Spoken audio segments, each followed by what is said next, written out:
தான் இன்னைக்கும் பிசாசு யூஸ் பண்றான். உங்களை பிஸியாக்கி விட்டான். காலையில கர்த்தருக்குன்னு ஒரு நேரத்தை கொடுக்கணும்ல. இன்னைக்கு வீடுகள் சபைகள் கர்த்தரை சந்திக்கிற இடத்துல இருக்குதான்னா முதலாவது வசனம் சொல்லுது, சத்தியம் அரைக்கச்சை கட்டவிழ்க்கப்பட்டிருக்கு, கட்டப்படல. வெளிப்படுத்தின விசேஷம் 3ஆம் அதிகாரம் 17வது வசனவாசி. நீ நிர்பாக்கியம் உள்ளவனும் பரிதவிக்கப்பட்டவனும் தரித்திரனும் குருடனும் நிர்வாணியமாய் இருக்கிறதை அறியாமல் நான் ஐஸ்வர்யவான் என்றும் திரவிய சம்பன்னன் என்றும். நல்லா கவனிங்க, அந்த வசனம் என்ன சொல்லுது? நீ நிர்வாணியமாய் இருக்கிறதை அறியாமலும். நிர்வாணியா இருக்கிறது அறியாமலாம் என்ன அர்த்தம்னா, பெல்ட் கழண்டுருச்சுன்னு அர்த்தம். இந்த பெல்ட் என்ன ஆயிடுச்சு? கழண்டுருச்சுன்னு அர்த்தம். பெல்ட் கழண்டுருச்சுன்னா ட்ரெஸ் தானா கழண்டுரும்ல. சில ஆட்கள்லாம் பார்த்துருக்கீங்களா, இந்த இடுப்பில் பிடிச்சிக்கிட்டே போவான், எல்லா இடத்துக்கும் இப்படி கை வச்சுட்டே இருப்பான். சில இடத்துக்குலாம் போனால் இப்படி இப்படி பண்ணிகிட்டே இருப்பான். ஏன்னா லூஸ் ஆயிடுச்சு, அதை டைட் பண்ணாமல் விட்டான். அதான் சொல்லுவேன், நம்ம ஊர்களில் சின்ன வயசில் ஒரு போட்டி ஒன்று வச்சுருப்பாங்க, நீங்கள் பார்த்துருப்பீங்க. இப்போ வைக்கிறதில்ல அந்த போட்டியெல்லாம். என்னன்னு கேட்டால், இந்த சாக் ரேஸ்ன்னு சொல்லுவாங்க. பார்த்துருக்கீங்களா? ஞாபகம் இருக்குதா? இப்போ இருக்குதா? இந்த கோணிக்குள்ள காலை விட்டுக்கிட்டு ஓடுறது ஞாபகம் இருக்குதா உங்களுக்கு? ஏன் அந்த கோணியை பார்த்தீங்கன்னா காலை விட்டுட்டு பிடிச்சிக்க சொல்லுவாங்க? விட்டா என்ன ஆகும் இல்லையா? அப்போ அதையும் பிடிச்சிக்கணும், குதிச்சு குதிச்சு ஓடணும் இல்லையா? அப்போ சரியா ஓடவே முடியாது. ஏன்னா கோணியை ஒழுங்கா டைட்டா இல்லாட்டி, இடுப்புல இல்லாட்டி கன்ஃபார்ம் என்ன பண்ண முடியாது, ஓட முடியாது. அவ்வளவுதான். அப்ப அது என்ன சொல்ல வருது? அந்த கோணியை நம்ம டைட்டா போட்டு இருக்க கட்டி இருந்தா தான் என்ன செய்ய முடியும், ஓடவே முடியும். அப்பனா நம்முடைய அரைக்கச்சை எவ்வளவு டைட்டா இருக்குதோ அவ்வளவு வேகமா நீங்க ஓடலான்னு அர்த்தம். இங்க என்ன ஆயிடுச்சா, நிர்வாணம் ஆயிடுச்சா. அதோட அர்த்தம் என்ன? அரைக்கச்சை இல்ல, பெல்ட் கழண்டுச்சாமா. அதான் வசனம் சொல்லுது, நீ நிர்வாணியமா இருக்கிறதை அறியாமலும். அப்படின்னா என்ன அர்த்தம்? உன் சபையில சத்தியமே இல்லாம போய் ரட்சிப்பின் வஸ்திரமே தொலைஞ்சு போச்சு, கழண்டு போச்சு. அந்த நிலைமையில சபை இருக்குதாமா. ஆனா சபை இருக்கு, அறியாமலும். இவங்க என்ன சொல்றாங்களா? தொடர்ந்து வாசிங்க. நீ நிர்வாணியமா இருக்கிறதை அறியாமல் நான் ஐஸ்வர்யவான் என்றும் திரவிய சம்பந்தன் என்றும் எனக்கு ஒரு குறையும் இல்லை என்றும் சொல்லுகிறபடியால். இவனுக்கு இவன் ஸ்டேட்டஸே தெரியல, சபை என்ன நிலைமையில இருக்குதுன்னு இவனுக்கே தெரியல. அதாவது சபைனா இவனுக்கு, நமக்கு நம்ம என்ன நிலைமையில இருக்கிறோம் நமக்கே தெரியல. ஸ்பிரிச்சுவல் ஸ்டாண்டர்ட், எனக்கு ஒரு குறையும் இல்லப்பா, சூப்பரா இருக்கேன். என்ன சொல்ல வரீங்க? ஐயோ, ஊர் பக்கம் இடம் வாங்கி போட்ட, இப்பதான் கர்த்தர் ஆசீர்வதித்தார், பிரைஸ் தி லார்ட். இப்பதான் ஆண்டவர் எனக்கு வீடு கட்டி கொடுத்தார், பிரைஸ் தி லார்ட். இப்பதான் கர்த்தர் எனக்கு கார் கொடுத்தார், பிரைஸ் தி லார்ட். எனக்கு ஒரு குறையும் இல்ல. கர்த்தர் வந்து இந்த சபைக்கு வந்ததுக்கு 10 வருஷத்துல கர்த்தர் என்னை திரவிய சம்பந்தனாய் மாத்தி இருக்கிறார். கர்த்தர் சொல்றாரு தரித்திரம், நான் சொல்லல, கர்த்தர் சொல்றாரு. அதே 17வது வசனம் திருப்பி வாசிங்க. 3:17. நீ நிர்பாக்கியம் உள்ளவனும் பரிதவிக்கப்பட்டதக்கவனும் தரித்திரனும். என்னது தரித்திரன்? அதாவது இவனுக்கு இன்னும் ஸ்பிரிச்சுவல் பிளெஸிங்னா என்னன்னே தெரியலாமா. அவன் நினைச்சிட்டு இருக்கானாமா, நமக்கு என்ன நல்ல கிரவுட் இருக்கு, பெரிய சர்ச் இருக்கு, எனக்கு என்ன, நாங்க அந்த சபையில மெம்பரு, எங்களுக்கு என்ன கர்த்தர் வீடு கொடுத்திருக்காரு, காரு கொடுத்திருக்காரு. சவுலுக்கு கூட தான் ராஜ்யபாரம் கொடுத்தாரு. அப்புறம் ராஜ்யபாரத்தை தள்ளிட்டாரு. அவர் தள்ளின பிறகு 38 வருஷம் அவன் ராஜாவா இருந்திருக்கிறான். ஏன்னா வசனம் சொல்லுது, சவுல் ராஜ்யபாரம் பண்ணின 2வது வருஷத்துல கர்த்தர் சொல்லிட்டாரு, உன் ராஜ்யபாரத்தை எடுத்து உன்னை விட மேலான ஒரு ஆளுக்கு நான் தருவேன்ட்டாரு. அங்கேயே கர்த்தருடைய அழைப்புல தான் அவன் போயிட்டான். அதுக்கப்புறம் 38 வருஷம் அவன் ராஜாவா இருந்திருக்கிறான். ஆனா அவன் சொல்லுவான், நான் தான் இஸ்ரவேலுக்கு ராஜா. கர்த்தர் பார்வையில் அவன் ராஜாவாகவே இல்லை. நான் தான் ஐஸ்வர்யவான், பணக்காரரு. ஆண்டவர் சொல்றாரு தரித்திரம். நாங்க எவ்வளவு பெரியதான காஸ்ட்லி ட்ரெஸ் தெரியுமா? இந்த புடவை மட்டுமே 15,000, இந்த கோட்டு மட்டுமே 25,000, இந்த ஷூ மட்டும் 4,000. நாங்க எவ்வளவு பெரிய கர்த்தரை ஆசீர்வதிச்சிருக்காரு. ஆண்டவர் சொல்றாரு நிர்வாணம் இல்லைங்க. இவ்வளவு பெரிய கோட்டு போட்டிருக்கிற, நீ போட்டிருக்கிற கோட்டு உன் சரீரத்தை மறைப்பதற்கு, உன் ஆத்மாவோ நிர்வாணமா இருக்கிறது கர்த்தருக்கு முன்பா. அதான் வேதம் சொல்லுது, உன் அரைக்கச்சை கட்டப்பட்டதாகும்.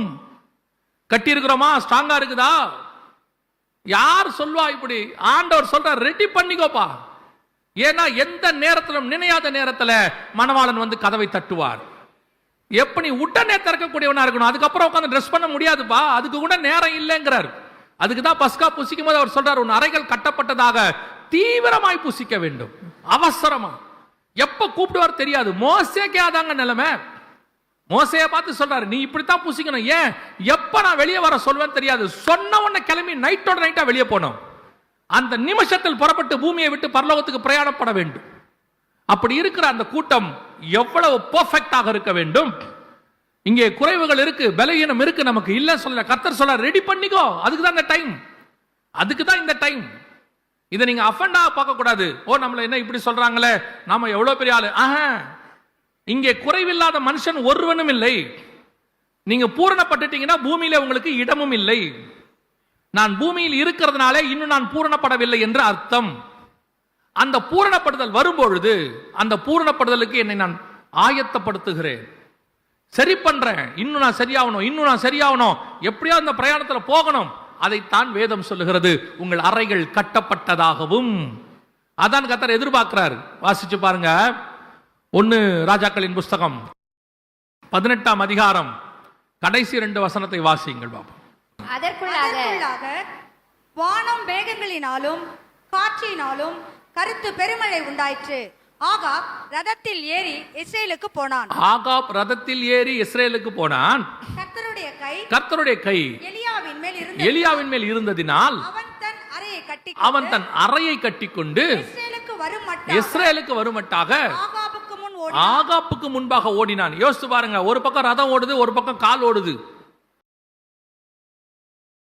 ஆகாப் என்பது இஸ்ரவேல் ராஜா, இஸ்ரவேல் நியாய பிரமாணத்தின்படி இருக்கிற ராஜா. எலியா என்பவன் எங்கிருந்து வந்தானே தெரியாது.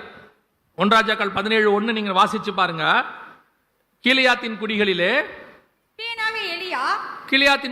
திஸ்பியன் ஆகிய எலியா. இந்த எலியா எங்கிருந்து வந்தானே தெரியாது. அவன் நேரா கீலேயாத்தின் குடிகளுக்கு வரான். என்னன்னு கேட்கிறா, திஸ்பியன். யார் திஸ்பியன்? நீங்க போய் கூகுள்லயோ அல்லது வந்து சர்ச் பண்ணி பாருங்க. இந்த அன்னோன் சிட்டி அப்படின்னு இருக்கும், maybe a city in Israel அப்படின்னு இருக்கும்.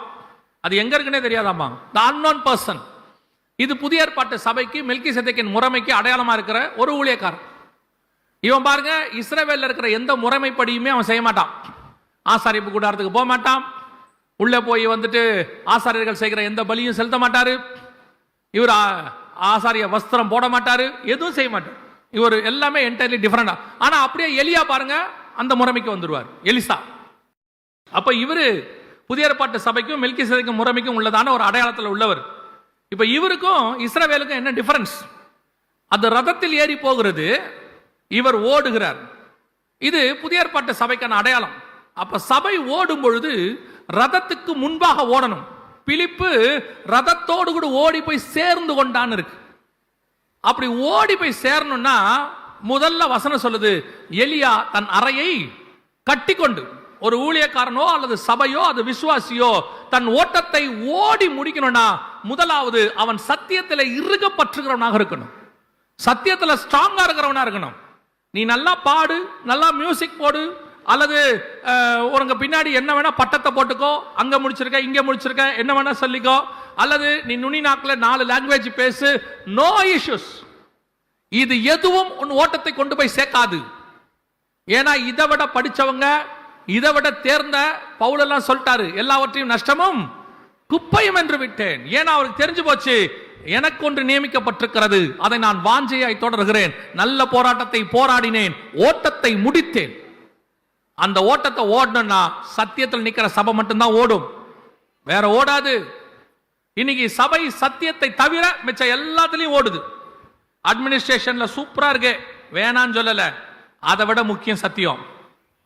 இன்னைக்கு மற்ற இன்ஃப்ராஸ்ட்ரக்சர்ல சபைகள் அற்புதமா இருக்கு, வேணான்னு சொல்லல, அதை விட சத்தியம் முக்கியம். இது எல்லாம் இருந்து சபைக்குள்ள சத்தியம் இல்லாட்டி சபை வேஸ்ட்.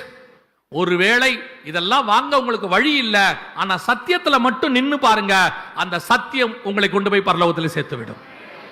அதுக்கு தான் பைபிள் சொல்லுது, அறை கட்டி கொண்டு ஓடுங்க. ரதத்தை தாண்டி வேகமா ஓடுவீங்க, குதிரையை தாண்டி வேகமா ஓடுவீங்க, எல்லாத்தையும் தாண்டி கர்த்தர் முடித்த ஓட்டத்துல முடிவு பரியந்தம் ஓடி முடிப்பீங்க. அதைத்தான் அறையை கட்டி கொண்டு ஓடுகிற ஒரு கூட்டம். அதுதான் பஸ்கா ஆசாரிக்கிற முதலாவது வேலை. வேதவசனம் தெளிவா சொல்லுது, உன் அறையை கட்டிக்கொண்டு. 2வது வாசிங்க, யாத்திராகமம் 12:11 வாசிங்க. உங்கள் கால்களில் பாதரட்சையை தொடுத்துக் கொண்டு, உன் கால்களில் பாதரட்சையை தொடுத்து கொண்டு, காலில் ஷூ போட்டுக்கிட்டு சாண்டல்ஸ் போட்டுக்கொண்டு நீ பஸ்காவை ஆசாரிக்கணும். அது என்னங்க காலில் போட்டுக்கிட்டு எங்க ஆசாரிக்கணும்? வசனம் அது இந்த வசனம் இருக்கு, வாசிங்க. எபேசியருக்கு நிருபம் 6ஆம் அதிகாரம் 15வது வசனத்தை வாசிங்க. சமாதானத்தின் சுவிசேஷத்திற்குரிய சமாதானத்தின் சுவிசேஷத்திற்கு உரிய ஆயத்தம் என்னும் பாதரட்சையை ஆயத்தம் என்னும் பாதரட்சையை கால்களிலே தொடுத்தவர்களாயும் கால்களிலே தொடுத்தவர்களாயும்.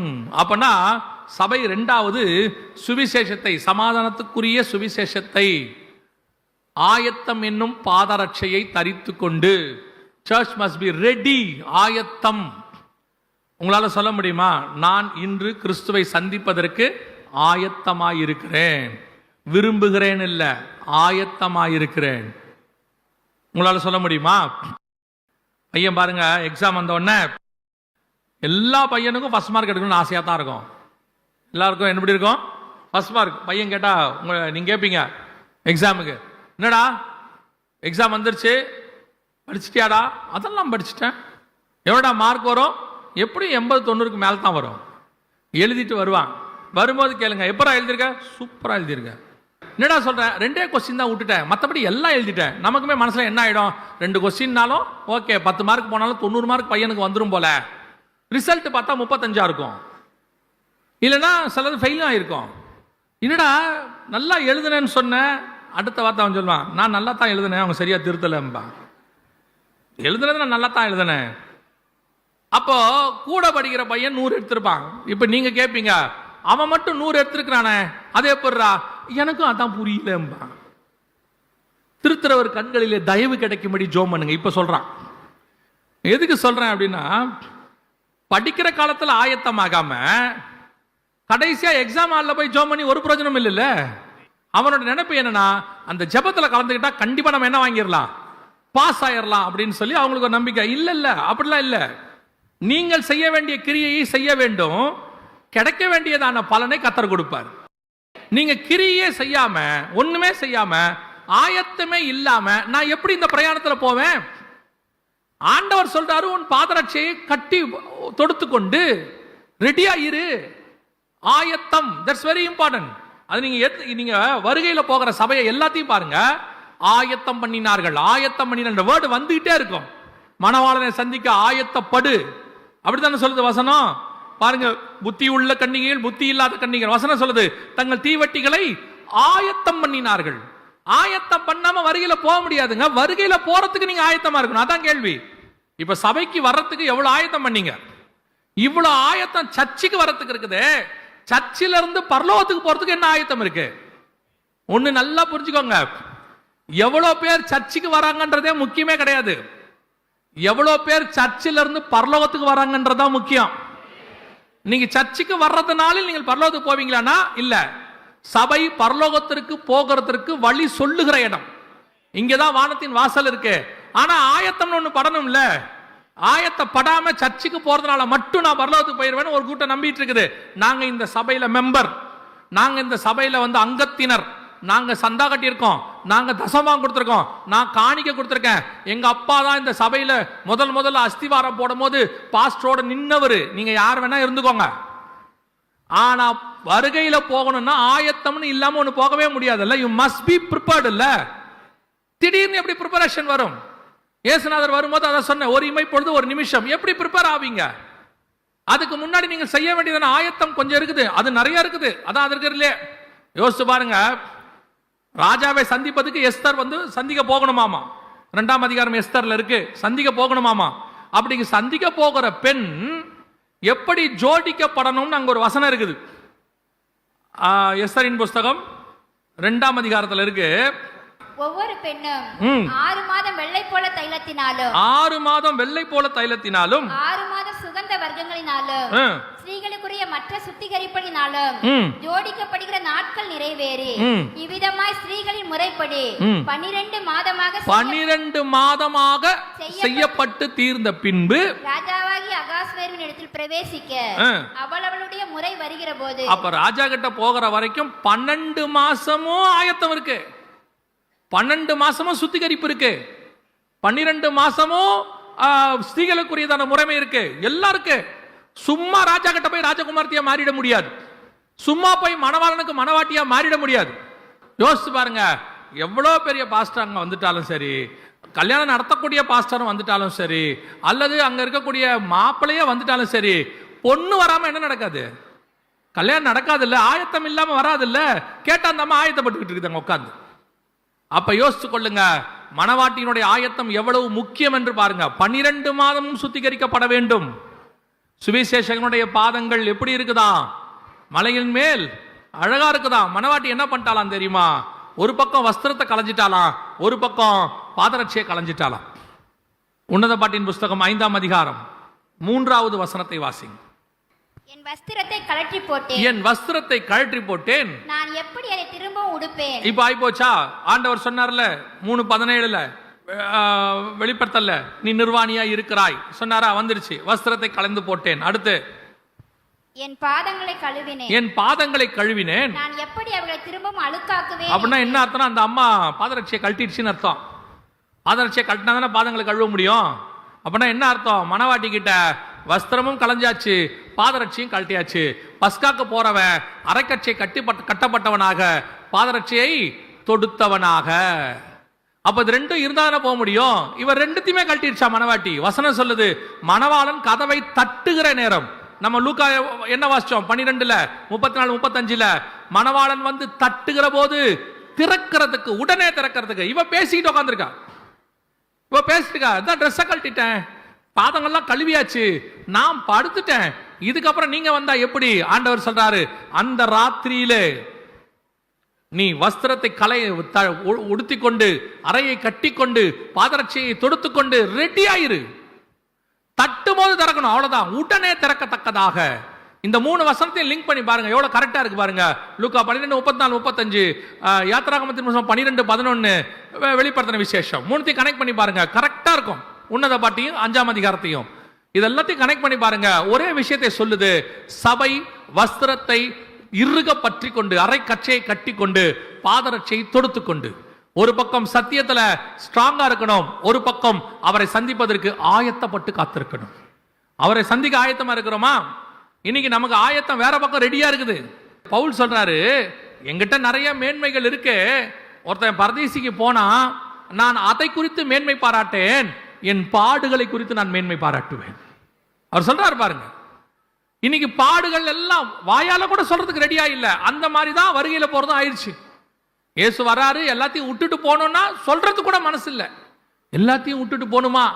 இயேசு அதான் அழகா சொன்னாரு, லோத்துவின் மனைவியை நினைத்துக் கொள்ளுங்கள். விட்டுட்டு போறதுக்கு மனசு இல்ல சபைக்கு. உலகத்தை திரும்பி பார்க்கிற சபை சோதோமை விடுவதற்கு தயாராக இல்லை. பாதரட்சியை தொடுத்துக் கொள்ளவில்லை.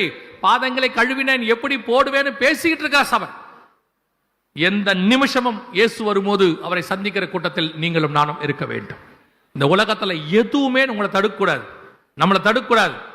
புறப்படுனா புறப்படணும்.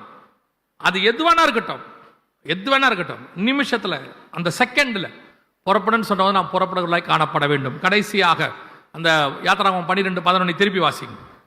அதை புசிக்க வேண்டிய விதமாவது, நீங்கள் உங்கள் அறைகளில் கச்சையை கட்டி கொண்டும், உங்கள் கால்களில் பாதரட்சை தொடுத்து கொண்டும், உங்கள் கையில் தடி பிடித்து கொண்டும் அதை தீவிரமாய் புசிக்க கடவீர்கள். அது என்ன கையில தடி பிடிச்சிட்டு போனோம்? சாப்பிடும் போது எதுக்கு கையில தடி பிடிச்சிட்டு போனோம் அப்படின்னு கேட்டா, தடி என்பது உங்க எல்லாருக்கும் தெரியும். சங்கீதக்காரன் சொல்றான், உமது கோலும் உமது தடியும் என்னை தேற்றும். கோல் தடி எதுக்கு ஒரு மெய்ப்பெண் கையில் இருக்கிறது? சங்கீதக்காரன் மெய்ப்பனாக இருந்தவர், அவர் அதான் சொல்றாரு, ஒரு கோல் ஒரு தடி, ரெண்டு எதுக்கு இருக்குது? தடி என்பது என்ன உங்க எல்லாருக்கும் தெரியும். கோலியாத் என்ன கேட்டார் தாவீதை பார்த்து? கையில தடியோடு கூட வருவதற்கு நான் என்ன? அப்போ தடி என்பது எதற்கு? மிருகங்களை விரட்டுவதற்கு, அடிப்பதற்கு. இப்ப தாவீது ஆடு மேய்க்கும் போது சிங்கம் வரும், கரடி வரும், ஆடுகளை பிடிச்சுக்கிட்டு போகும். அப்படி பிடிச்சிட்டு போகாம அது கையிலிருந்து காப்பாத்துறதுக்கு தான் கையில் என்ன கொடுத்திருக்கிறாரு? தடி கொடுத்திருக்கிறாரு. தடி என்பது அத்தாரிட்டி. தடி என்பது நமக்கு எதிராளி கிட்ட இருந்து ஜெயிக்கிறதுக்கு கர்த்தர் கொடுத்திருக்கிற ஆயுதம். எதை கொடுத்திருக்கிற ஆண்டவர்? நம்ம கிட்ட ஆண்டவர் அந்த வல்லமையை கொடுத்திருக்கிறார். விசுவாசத்தினால் உண்டாகிற வல்லமை. என் நாமத்தினாலே பிசாசுகளை துரத்துவீர்கள், வியாதியஸ்தரின் மேல் கரங்களை வைப்பீர்கள். அந்த நாமத்தை கையில கர்த்தர் கொடுத்திருக்கிறார். இப்போ உமது தடியை கையில பிடிச்சுக்கிட்டு, இப்ப பாருங்க, பார்வோன் வந்துட்டாரு, துரத்திக்கிட்டு பார்வோன் வராரு. ஒரு பக்கம் செங்கடல், உங்களுக்கு தெரிஞ்ச விஷயம்தான். போய் மோசே ஆண்டவர்கிட்ட கேட்கிறார், ஆண்டவரே வனாந்தரத்தில் கொன்று போடுறதுக்கு என்ன இவங்கெல்லாம் முறுமுறுக்கிறாங்களே, இப்படி நடக்குதே அப்படின்னு. உடனே ஆண்டவர் கேட்கிற கேள்வி என்ன தெரியுமா? என்னிடத்தில் நீ முறையிடுகிறது என்ன? எங்கிட்ட ஏன் முறையிடுற? அப்படின்னா என்ன பண்ண? வேற யார்கிட்ட ஆண்டவரை போக சொல்றீங்க? நீங்க தானே கூட்ட சொன்னீங்க. ஏன் அந்த கேள்வி கேட்கிறாரு ஆண்டவர்? ஏன் அப்படி சொல்றாரு? முறையிடுகிறது என்ன? அதுக்கு சொல்றாரு, உன் கையில என்ன இருக்கு? உன் கையில இருக்கிறத கடல் மேல் காட்டு, கடல் ரெண்டாக பிளக்கும். உன் வல்லமைய உன் கையில ஏற்கனவே கொடுத்து வச்சிருக்கிறேன்பா. நீ பஸ்கா ஆட்டுக்குட்டி எப்ப அடிக்கப்பட்டதோ உன் கையில் ஒரு அதிகாரத்தை நான் கொடுத்து வச்சிருக்கிறேன். பூமியில் உள்ள மேலுள்ள எல்லாவற்றின் மேலும் கர்த்தர் நமக்கு அதிகாரம் கொடுத்திருக்கிறார். வானத்தையும் பூமியையும் உண்டாக்கின தேவன் தம்முடைய நாமத்தை நம் கையில கொடுத்து வச்சிருக்கிறார். இது சகலத்தையும் ஜெயிக்கிற நாமம். அதனால்தான் தைரியமாக அப்போஸ்தலர்கள் தைரியமா சொல்றாங்க, மாம்சத்தோடு ரத்தத்தோடும் அல்ல, துரைத்தனங்களோடும் வானமண்டலத்தின் பொல்லாத சேனைகளோடு எல்லாத்தையும் ஜெயிச்சாங்க பாருங்க. இன்னைக்கு நமக்கு கையில தடி இருக்கே, ஆனா யூஸ் பண்றதுக்கு பயம். மோசே மாதிரி போய் முறையிட்டு இருப்போம், ஆண்டவரே எனக்கு என்னப்பா இப்படி நடக்குது? ஆண்டவர் கேட்கிற, எங்கிட்ட என்ன முறையிடுற? யோசித்து பாருங்க. இன்னைக்கு பிசாசின் கிரியைகள், வியாதிகள், கொள்ளை நோய்கள் அதிகமாயிடுச்சு, வேர்ல்டு ஃபுல்லா ஆயிடுச்சு. இருந்துட்டு போட்டோம், நமக்கு அது மேல அதிகாரம் இருக்குதா? குறைஞ்சபட்சம் வியாதியை கூட நீங்க விடுங்களேன், பிசாசு மேல உங்களுக்கு அதிகாரம் இருக்குதா? அவன் தலை நசுக்கப்பட்டவன், அவன் தோக்கடிக்கப்பட்டவன். நம்ம ஆண்டவர் ஜெயிச்சவர். கொஞ்சம் பேர் சொல்லுவாங்க, இல்ல இந்த உலகத்தின் அதிபதினு ஆண்டவர் சொல்லியிருக்கிறாரு. அதெல்லாம் இயேசுநாதர் சிலுவைக்கு போறதுக்கு முன்னாடி. சிலுவைக்கு அப்புறம் வசனம் சொல்லுது, வெளிப்படுத்தல் 1:5, உண்மையுள்ள சாட்சியும் மரித்தோர்ந்து முதற் பிறந்தவரும் பூமியின் ராஜாக்களுக்கு அதிபதியுமாகிய இயேசு கிறிஸ்து. அப்ப உலகத்தின் அதிபதி யாரு? பூமிக்குரிய அதிபதி யாரு? இயேசு கிறிஸ்து. அவனை தள்ளியாச்சுங்க, அவன் போஸ்டிங் போயிருச்சு, தலை சிதைச்சாச்சு, தோத்தாச்சு, கீழே தள்ளியாச்சு. அது மட்டும் இல்லாம 2000 வருஷமா இல்லாத, 4000 வருஷமா இல்லாத அந்த நாமம் என்னன்னு கேட்டுக்கிட்டே இருந்தாங்க யாக்கோபுல இருந்து எல்லாரும். யாருக்கிட்டையும் சொல்லாத அந்த இயேசு கிறிஸ்து என்கிற நாமத்தை கர்த்தர் உங்கள் கையிலும் என் கையிலும் கொடுத்து விட்டு போயிருக்கிறார். அல்லேலூயா. ஒண்ணு, யாக்கோபு காலத்துல அவன் சக்சஸ்ஃபுல்லா இருக்கிறான் பிசாசு. இவங்க கிட்டையும் எந்த வல்லமையும் இல்ல. அந்த காலத்திலேயே அவங்க சக்சஸ்ஃபுல்லா வாழ்ந்திருக்கிறாங்க பாருங்க. பிசாசு ஜெயிக்கப்படல, அதே நேரத்தில் இவங்களுக்கும் அந்த நாமம் தெரியாது.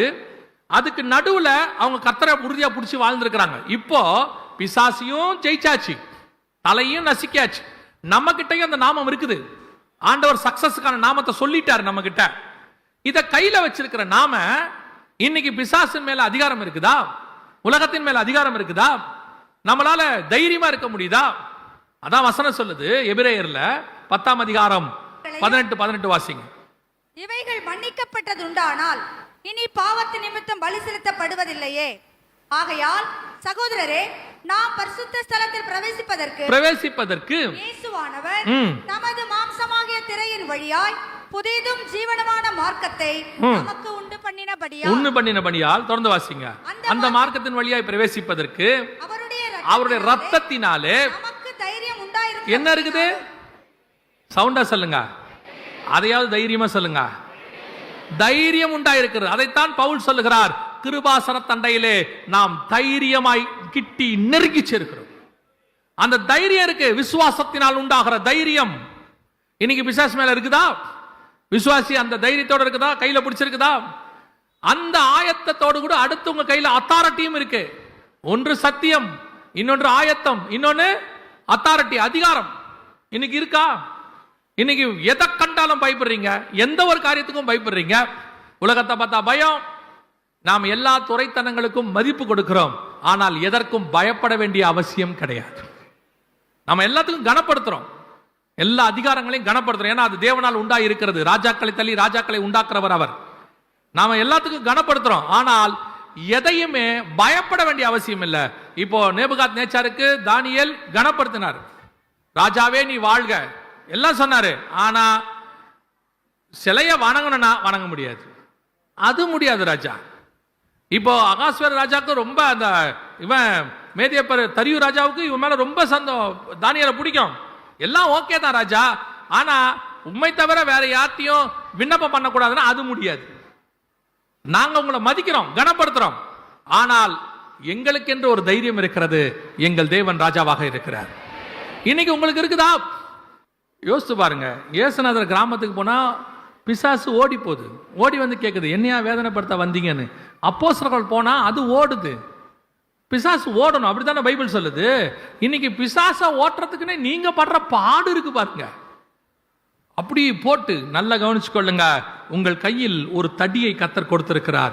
எந்த பிசாசையும் மேற்கொள்ளக்கூடிய இயேசுவின் நாமம் உங்கள் கையிலும் என் கையிலும் இருக்கிறது. ஒரு வசனத்தை வாசிங்க. வசனம் சொல்லுது பாருங்க, உங்களுக்கு எவ்வளவு பெரிய வல்லமையை கர்த்தர் கொடுத்திருக்கிறாருன்னு. அப்போஸ்தலர் நடவடிக்கைகள் 19ஆம் அதிகாரம் 11வது வசனம் வாசிங்க.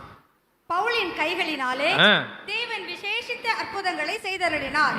அவனுடைய சரீரத்திலிருந்து உருமால்களையும் கச்சைகளையும் கொண்டு வந்து வியாதியஸ்தர்கள் மேல் போட வியாதிகள் அவனை விட்டு நீங்கி போயின. பொல்லாத ஆவிகளும் அவர்களை விட்டு புறப்பட்டன. அதுதாங்க உங்க கையில இருக்கிறது. வசனம் என்ன சொல்லுது? 11 பவுலின் கைகளினாலே கர்த்தர் தேவன் விசேஷித்த அற்புதங்களை செய்தார். யோசிச்சு பாருங்க, பைபிள்ல பவுல் எழுதின நிருபங்கள் ஜாஸ்தி. என்னென்ன அற்புதம் செஞ்சாருன்னு இருக்காது. என்னென்ன அற்புதம் ரொம்ப செஞ்சாருன்னா இருக்காது. 1-2 தான் இருக்கும் பவுல் என்ன அற்புதம் செஞ்சாருன்னு சொல்லி. ஆனா நிருபம் ஜாஸ்தி. ஆனால் வசனம், இந்த ஒரு வசனம் சொல்லுது, பவுலின் கைகளினாலே தேவன் விசேஷித்த அற்புதங்களை செய்தறினால். அவன் மேல உருமால்களை கொண்டு போய் போட்ட உடனே வியாதியஸ்தர் சுகமானாங்களாம், பொல்லாத ஆவிலாம் ஓடிச்சான். இதுதான் கர்த்தர் உங்க கையிலும் என் கையிலும் கொடுத்திருக்கிறதான தடி. ஒரு பிரயாணப்படுகிறவன் அந்த வழியா போகும் பொழுது கையில தடியோட போனானா, நாங்க சமீபத்தில் ஒரு இடத்துக்கு போனோம். போகும்போது அது ஒரு மலை ஏறி இறங்குற இடம். ஸோ அது போறதுக்கு ஒரு 3/4 மணி நேரம் ஆகும். நடந்தான் போனோம். போகும்போது என் கூட வந்தவர் அந்த ஊர்க்காரர் என்ன பண்ணாரு, கையில ஒரு கொம்பு கொடுத்தாரு. நான் கேட்டேன், இது எந்த கொம்பு, இந்த கொம்புக்கு எதுக்குங்க எனக்கு அப்படின்னு கேட்டேன். அப்போ ஒரு வார்த்தை சொன்னாரு, மாஸ்டர் அப்படியே போகும்போது பாம்புக்கு வந்து அடிச்சிடுங்கன்னாரு. இப்போ பாருங்க, கையில கொம்பு இருக்கிற ஒரு தைரியம், உள்ளுக்குள்ள பயம் இருந்தாலும் கையில இப்ப என்ன இருக்குது, ஒரு தைரியம் இருக்கிறது. வந்தா அடிக்கலாம், வரல அது வேற விஷயம், வந்தா அடிக்கலாம். அப்போ ஒருத்தர் சொன்னாரு, நீங்க நடக்கிற சத்தத்தை கேட்டா பல மிருகங்கள் ஓடிடும். அந்த சத்தத்துக்கு அது என்ன செஞ்சிருமா, இங்க மனுஷங்க வராங்கன்ட்டு அது என்ன செஞ்சிருமா, போயிடுமா. சில நேரத்துல டார்ச் அடிச்சுக்கிட்டே போறாங்க, அந்த வெளிச்சத்துக்கு அது என்ன செஞ்சிருமா, ஓடிடும். யோசிச்சு பாருங்க, உங்க நடக்கிற சத்தத்துக்கே அது பயப்படுது. சாதாரண மனுஷன் நடக்கிற சத்தத்துக்கு மிருகம் பயப்படுது, ஒரு வெளிச்சத்துக்கு மிருகம் பயப்படுது. உங்களுக்குள்ள சர்வ வல்லமையுடைய வெளிச்சம் தங்கி இருக்கிறது. உங்கள் கைகளில் அவருடைய நாமம் என்கிறதான தடி இருக்குது. எந்த மிருகமும் பயப்படும்.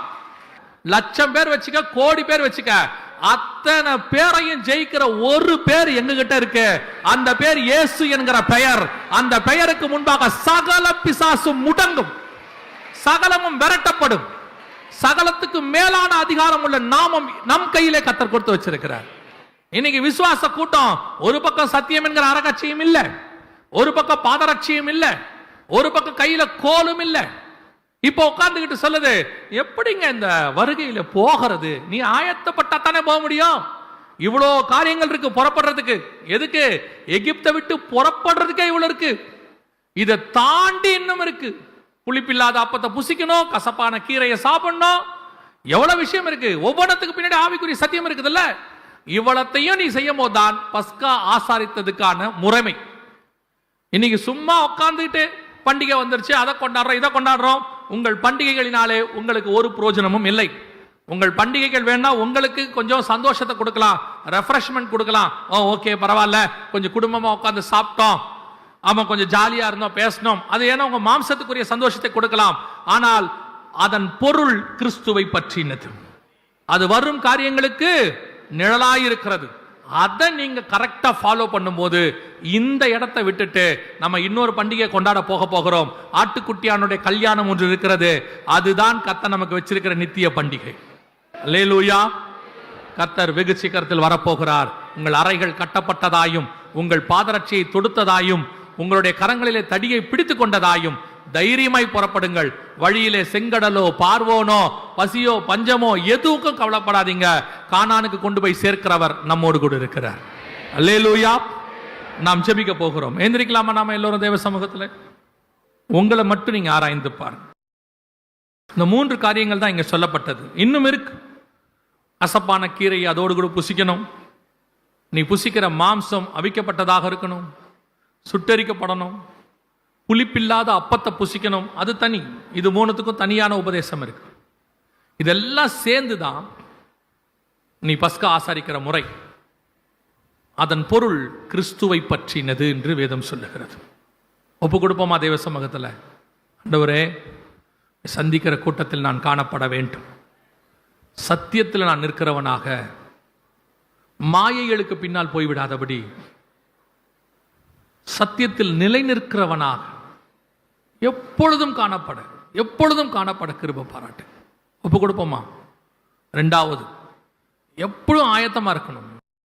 ஆயத்தம் என்னும் பாதரட்ச ரெட்டியா இருக்கணும் போட்டுக்கிட்டு. எப்போ வருவீர் இயேசுவே? ஏங்கி உள்ளம் உம்மை தேடுதே. அந்த ரெடினஸ். கடைசியாக கைகளிலே கர்த்தர் கொடுத்த அத்தாரிட்டி, கர்த்தர் கொடுத்த அதிகாரம். சகலவற்றின் மேலும் கர்த்தர் நமக்கு அதிகாரம் கொடுத்திருக்கிறார். வேதம் சொல்லுது, என் பிதா எனக்கு கொடுத்தவைகளில் ஒன்றையும் நான் மறைத்து வைக்கவில்லை. பிதா எல்லாவற்றுக்கும் அவரை அதிகாரியாய் மாற்றினார். அந்த தேவன் அதை நம் கையிலே கொடுத்திருக்கிறார். அதைத்தான் அப்போஸ்தலர்கள் பயன்படுத்தினார்கள். அவர்களை கண்டு பிசாசுகள் ஓடிற்று.